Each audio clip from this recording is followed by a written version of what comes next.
More news coming out of the beautiful NFL, this time via a podcast. More specifically, a quarterback's wife's podcast. We are big fans of the Stafford. Matthew Stafford's never been on this program. Have hung out with him a couple times. Got drafted in the same class as me. He won #1 overall. Got enough money to buy the entire city he got drafted to. I won 222. Good guy. Great guy. Got a chance to meet his wife down at a wedding. Shout out to Coonan. She's a great person. Obviously, he's battled through, I think, brain cancer. Coming back on the other side, has a great podcast. On her podcast, she talked about the current environment in the locker room for Matthew Stafford.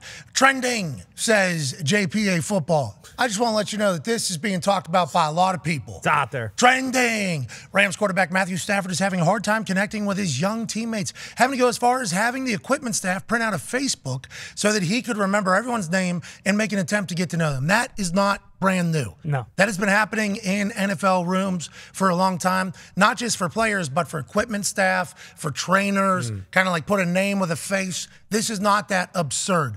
I don't know how to lead people I have no connection with, Matthew Stafford said. I have to somehow find a way to connect with them. Quote from Matthew Stafford's wife's podcast, they get out of practice in meetings during camp, and they go straight to their phones.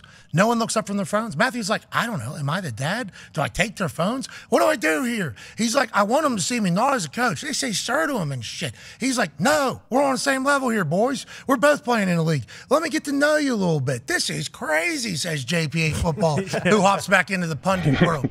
I assume that this is not that big of a deal. Matthew Stafford was just kind of describing the locker room now versus when he went into the locker room in 2009. But any of those OGs, I assume right now is a difficult time to maybe get to know people, which I don't want to, always do this, but what Aaron's doing in the Jets locker room feels like, a pretty impressive feat if you start hearing this type of stuff. You know what I mean, AJ?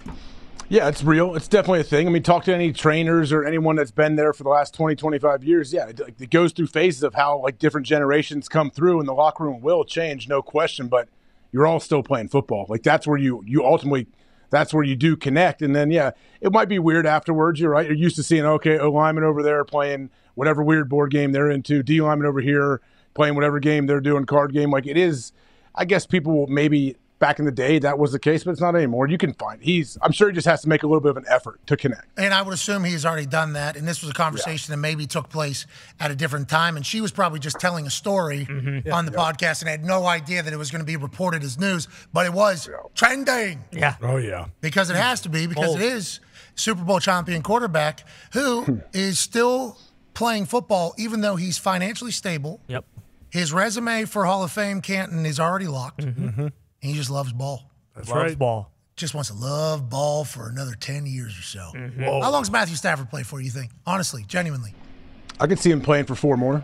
The guy, there's no end in sight seemingly with the guy, because if there was, it would have been this past offseason. Yeah, this contract feels like it's it. But he's too tough. But also, if McVay or some of the other guys, like the pillars of the team, leave or they retire, why wouldn't he?